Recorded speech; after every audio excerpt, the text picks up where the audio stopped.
Assalamualaikum warahmatullahi wabarakatuh. Salam sejahtera Bapak Ibu semuanya. Salam sehat, salam bahagia, nggih. Saya langsung saja akan share screen dan kali ini saya ingin mengajak Bapak Ibu untuk membuka menti.com ya. Semoga Bapak Ibu dan rekan-rekan sekalian bisa akses. Silahkan membuka www.menti.com dan masukkan kode 82849865. Di situ saya sudah ada pertanyaan, Bapak Ibu bisa langsung menjawab. Peristiwa atau permasalahan apa yang dialami anak selama pandemi COVID-19? Ya, mungkin peristiwa atau permasalahan yang Bapak Ibu lihat sendiri atau yang Bapak Ibu amati dari sosial media, ya, misalnya permasalahan emosi, begitu ya, atau permasalahan isolasi, ya, isolasi atau misalnya trauma, misalnya, ya. Di sini tadi sudah ada beberapa yang masuk, silahkan.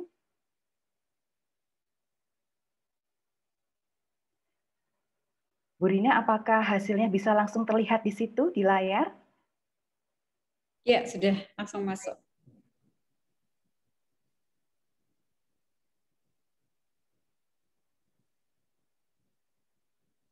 Ya, di sini bisa kita lihat ada permasalahan bosan, jenuh, antisosial, ada juga yang mengalami kekerasan dan pelecehan, kemudian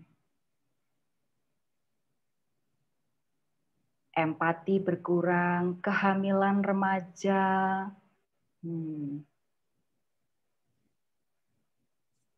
perubahan kebiasaan, malas, kurang konsentrasi,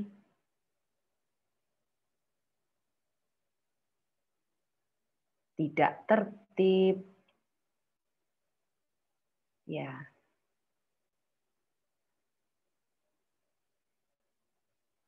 kecanduan gadget,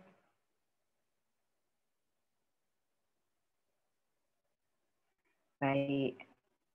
Dan ternyata yang paling yang paling dominan ada 3 nih ya, malas, bosan, jenuh, antisosial, ada juga stres, ya, stres. Baik, terima kasih.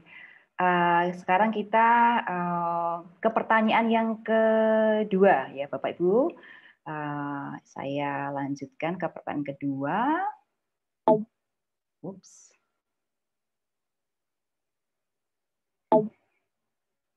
Oh, kenapa tidak bisa ke pertanyaan kedua ya? Coba ini. Nah, pertanyaan kedua. Mana yang menurut Bapak Ibu lebih penting untuk diperhatikan dalam menyiapkan anak untuk kembali ke sekolah atau pembelajaran tatap muka?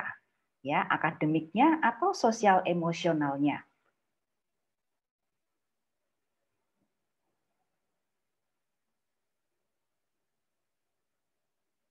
Ya, kita tunggu sebentar.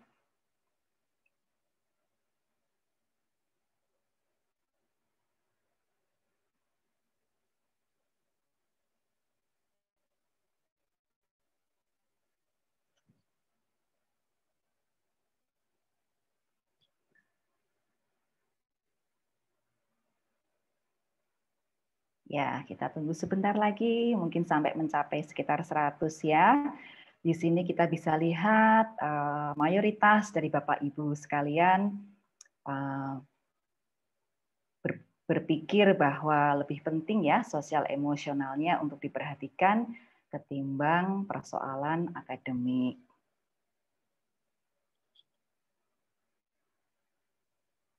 Ya, jauh ini ya gap-nya antara yang akademik dengan yang sosial emosional. Baik, terima kasih Bapak Ibu dan rekan-rekan sekalian atas partisipasinya pada Mentimeter. Saya sedikit mendapatkan gambaran ya tentang beragam permasalahan atau peristiwa-peristiwa yang perlu dipikirkan yang ternyata dialami anak-anak kita selama 2 tahun belakangan ini ya. Dan juga Bapak Ibu sudah berpendapat bahwa sosial emosional adalah lebih penting dibanding akademik. Baik, saya akan tutup Mentimeternya. Terima kasih. Sekarang saya akan share screen PowerPoint saya sebentar. Ini kok belum keluar.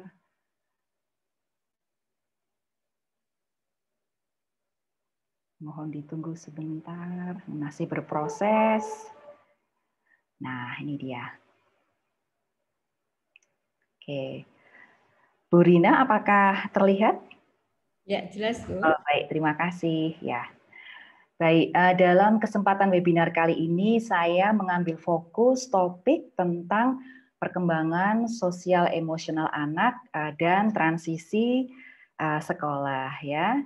Jadi tadi saya melihat Bapak Ibu berpendapat bahwa aspek perkembangan emosi sosial anak lebih penting ketimbang akademik ya. Saya sendiri juga sepakat ya seperti itu karena meskipun perkembangan akademik itu juga penting, namun perkembangan akademik hanya bisa dicapai jika anak-anak kita itu ada dalam kondisi emosi sosial yang merasa aman, ya, merasa nyaman, merasa tenang, ya, sehingga membantu perilaku, membantu atensi, membantu kerja otak untuk bisa menyerap berbagai hal yang bersifat akademik. Ya, jadi perkembangan sosial emosional anak adalah pondasi begitu ya, atau prioritas jika kita menginginkan anak-anak juga mencapai kompetensi akademik yang baik begitu. Dan di sini saya akan membicarakan tentang masa transisi begitu ya. Kalau dulu pada waktu kita beralih dari tatap muka ke pembelajaran daring secara tiba-tiba ya, tidak ada waktu untuk menata transisi, maka sekarang kita punya kesempatan untuk itu begitu ya. Beberapa sekolah mungkin sudah mulai uji coba, nggih, tapi ada banyak sekolah yang punya kesempatan untuk menata orang tua, anak-anak, guru, semuanya ya dalam satu waktu transisi ini sebelum benar-benar terjun ke pembelajaran tatap muka. Nah, disinilah pentingnya yang disebut sebagai transisi sekolah atau school transition begitu. Baik. Nah, ini ya. Baik, tadi Bapak Ibu sudah membagikan sedikit ya berbagai pengalaman anak sepanjang pandemi COVID-19 selama 2 tahun belakangan ini ya. Ada yang mengalami banyak ya dan mayoritas semuanya mengalami isolasi sosial ya atau social isolation ya, di mana anak-anak tidak bisa berinteraksi dengan teman-teman mereka, dan ini sangat berdampak pada perkembangan emosi dan sosial mereka ya. Kemudian mungkin juga ada anak-anak yang terdampak kesulitan keuangan yang dialami oleh orang tua mereka ya. Mungkin saja pendapatan orang tua turun ya. Kemudian ada juga yang mungkin salah satu dari orang tuanya mengalami kehilangan pekerjaan misalnya seperti itu ya. Dan ini berdampak pada misalnya pemenuhan kebutuhan fisik anak-anak atau juga berdampak pada pemenuhan kebutuhan emosi mereka karena orang tua stres, karena orang tua kemudian dulu mungkin salah satu tidak bekerja dan bisa mendampingi di rumah, sekarang dua-duanya harus mencari ekstra pendapatan misalnya karena turunnya pendapatan atau kehilangan pekerjaan salah satu pasangannya misalnya seperti itu ya. Tadi juga Bapak Ibu ada yang menceritakan anak-anak yang mengalami kekerasan di rumah ya seperti itu. Jadi juga ada beberapa anak yang mungkin mengalami domestic violence di rumah ya. Lalu beberapa anak mungkin juga mengalami trauma ya. Misalnya trauma karena salah satu anggota keluarga positif COVID-19 sehingga satu rumah harus menjalani isolasi mandiri misalnya seperti itu.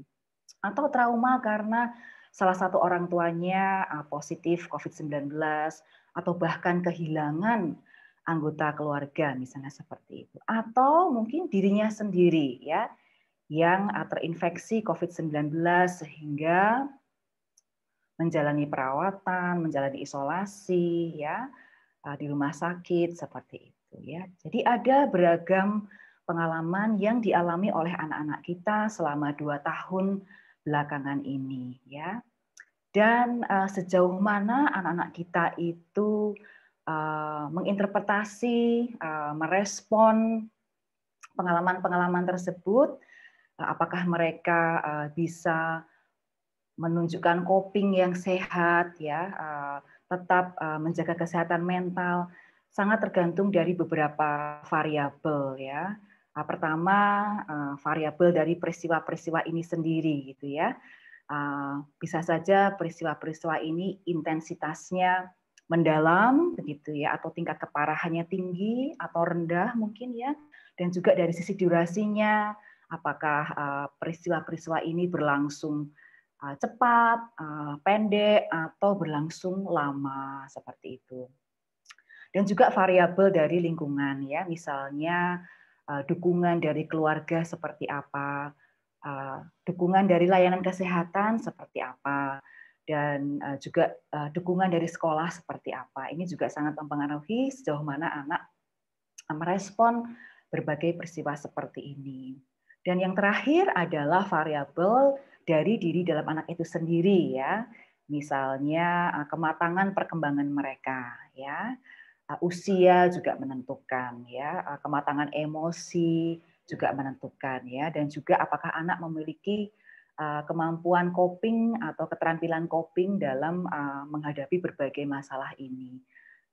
Mungkin sebagian anak pernah mengalami pengalaman-pengalaman serupa sebelumnya sehingga mereka bisa menggunakan pengalaman-pengalaman sebelumnya itu untuk bertahan ya atau merespon peristiwa-peristiwa yang mereka alami selama COVID-19 ini begitu ya.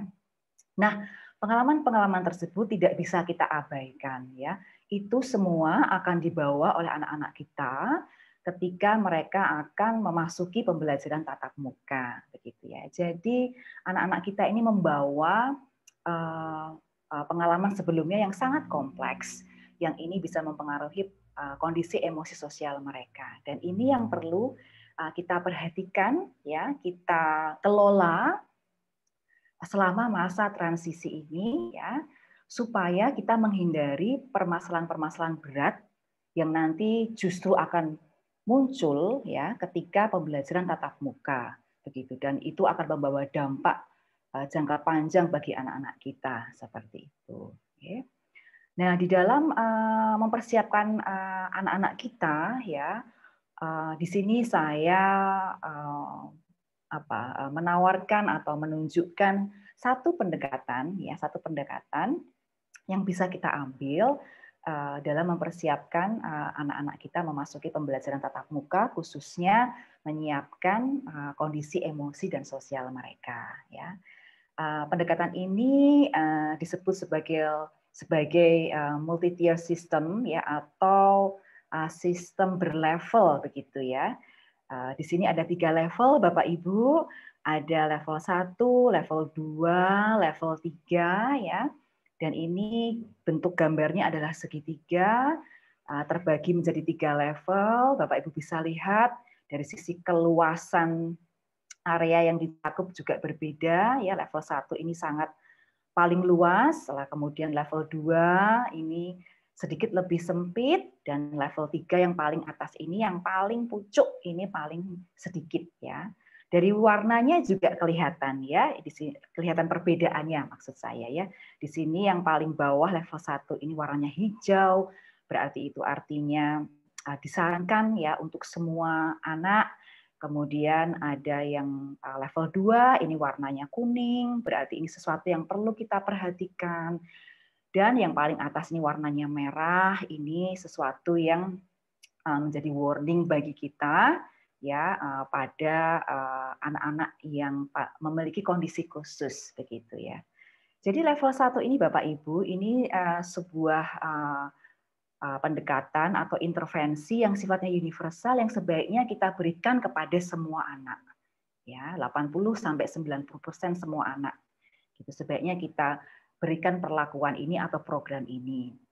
Lalu pada level 2 ini ada beberapa anak atau sekelompok anak yang mungkin perlu kita cari tahu ya, mereka yang bisa jadi memiliki resiko untuk memiliki masalah emosi dan sosial yang membutuhkan perlakuan atau penanganan yang lebih spesifik ya, yang tidak bisa terselesaikan dengan program atau perlakuan yang kita berikan kepada semua anak misalnya seperti itu.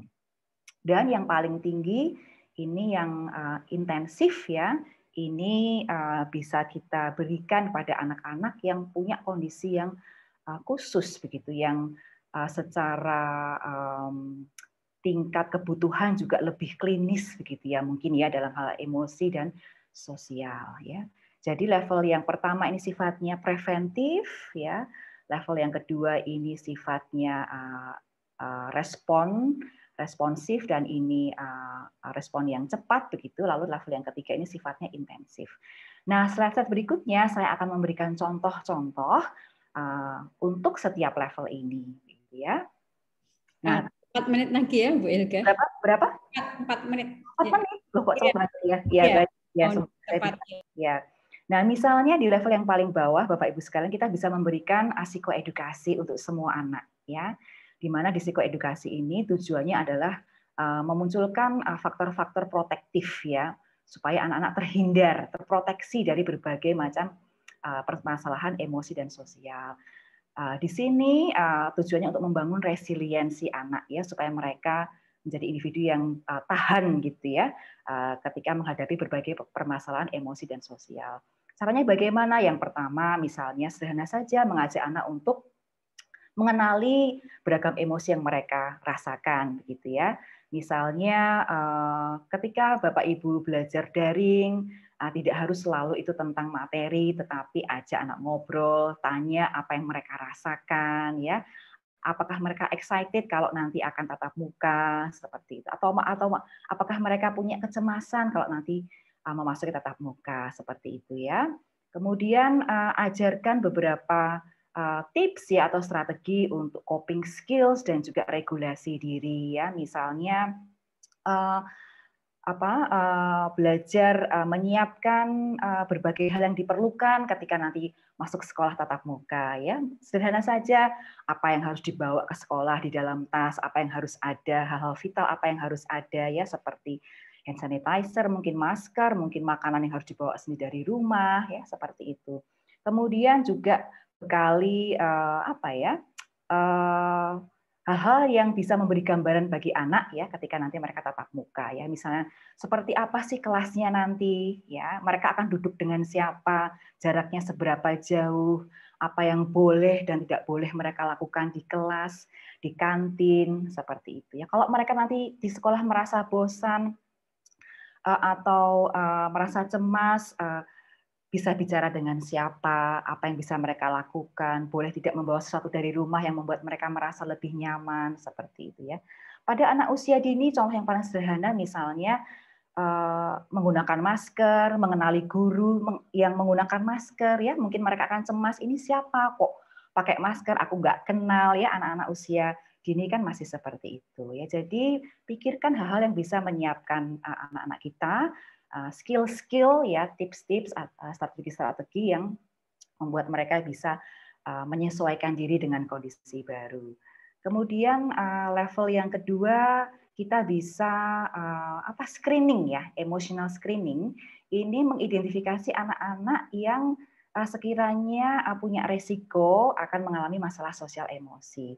Bapak Ibu mungkin bisa menggunakan informasi sebelumnya ya, sekiranya ada siswa-siswa yang sebelumnya misalnya memang sudah kesulitan untuk berinteraksi dengan teman sebaya, atau anak-anak yang punya masalah-masalah perilaku baik sebelum daring atau ketika permasalahan daring ya. Nah, anak-anak yang kita identifikasi ini bisa kita kumpulkan dalam satu kelompok ya, di mana kita bisa mempersiapkan hal-hal yang bisa mereka gunakan ketika mereka nanti masuk ke tatap muka. Misalnya kita buat kelompok-kelompok kecil, kemudian kita berikan ekstra pertemuan dengan mereka secara daring ya, supaya kelompok-kelompok ini lebih secara awal lebih bisa menyesuaikan diri sebelum nanti benar-benar memasuki tatap muka ya, seperti itu.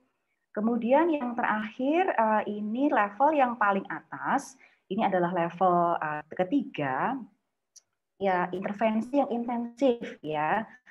Misalnya kita mencari tahu ada tidak siswa-siswa kita yang mengalami stres ya, level yang tingkat tinggi, atau mereka yang mengalami trauma karena kehilangan orang tua ya. Lalu jika kita punya siswa dengan disabilitas ya, ini juga membutuhkan perhatian yang khusus ya. Misalnya kita punya siswa yang memiliki disabilitas intelektual ya, misalnya yang biasanya juga disertai dengan permasalahan perilaku yang adaptif ya. Ini perlu kita dampingi secara khusus ya. Perilaku-perilaku adaptif apa, harus diajarkan seperti apa sehingga dia lebih siap ketika nanti tatap muka ya. Misalnya menggunakan masker, kapan boleh melepas, makan sendiri, kapan harus membuka bekal, seperti itu ya. Lalu harus bagaimana setelah makan, seperti itu. Anak-anak dengan autisme misalnya itu juga membutuhkan persiapan-persiapan yang lebih intensif sebelum mereka masuk ke tatap muka. Nah, seperti itu.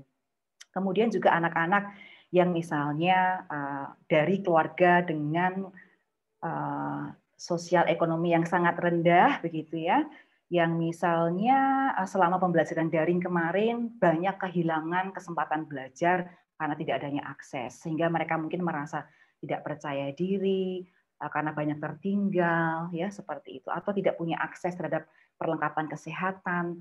Nah, ini juga perlu kita respon gitu ya. Jadi perlu kita identifikasi dan kita siapkan secara lebih intensif sebelum memasuki pembelajaran tatap muka.